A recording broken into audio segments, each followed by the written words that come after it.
PC enthusiast, and today we are building a great gaming PC for only $400.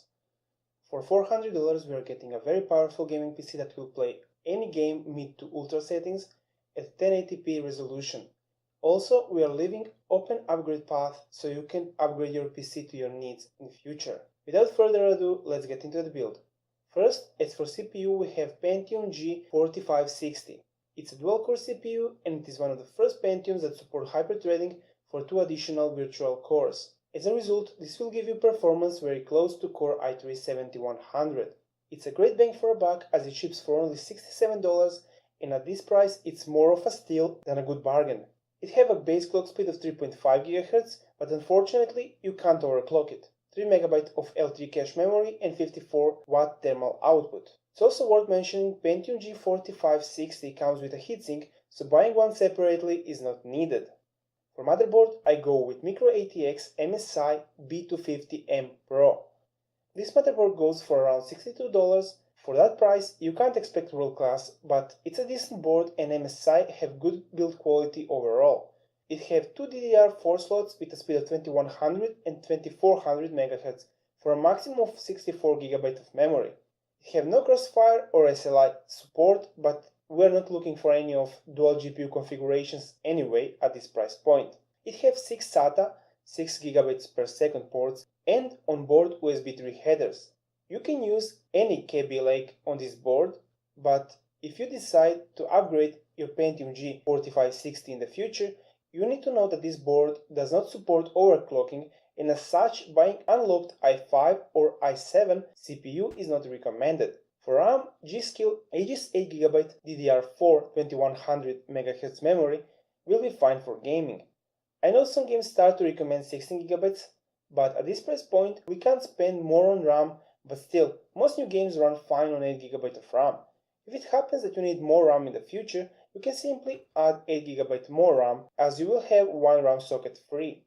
For storage, go with Seagate Barracuda 1TB hard drive. Considering this is a gaming PC, you probably want a lot of space for all your games.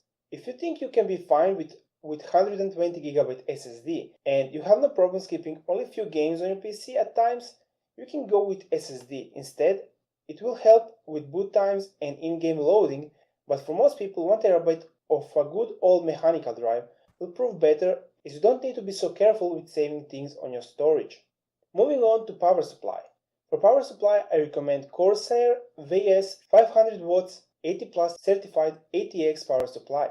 This power supply is awesome as it is very cheap but still have a decent build quality and will allow you to use it for future upgrades like i5 7500 and GTX 1060 or GTX 1070. 500 watt on this power supply will be enough for most modern computers as long as you don't overclock your system or use a dual GPU configuration.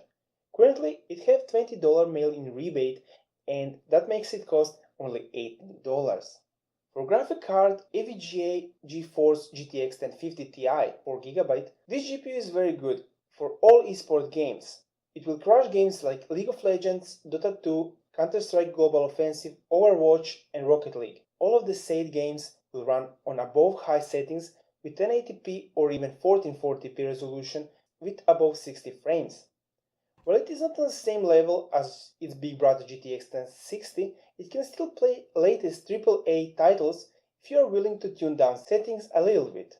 For case, Roosevelt FMB01 micro ATX case might not be the prettiest case in the market, but for a price of only $25, you will have a hard time finding any better. It's about 14-inch tall, 14-inch long, and 7-inch wide. It has 2 USB 2 and 1 USB 3 ports and microphone headphone jack in the front for convenience. There are 2 5.25-inch base, 2 internal 3.5-inch, and 1 external 3.5-inch bay. It also have front USB 3 ports. To round it up, this was a 400 PC build for 2017. Did you like this video? If yes, hit like. Don't forget to subscribe and see you next time.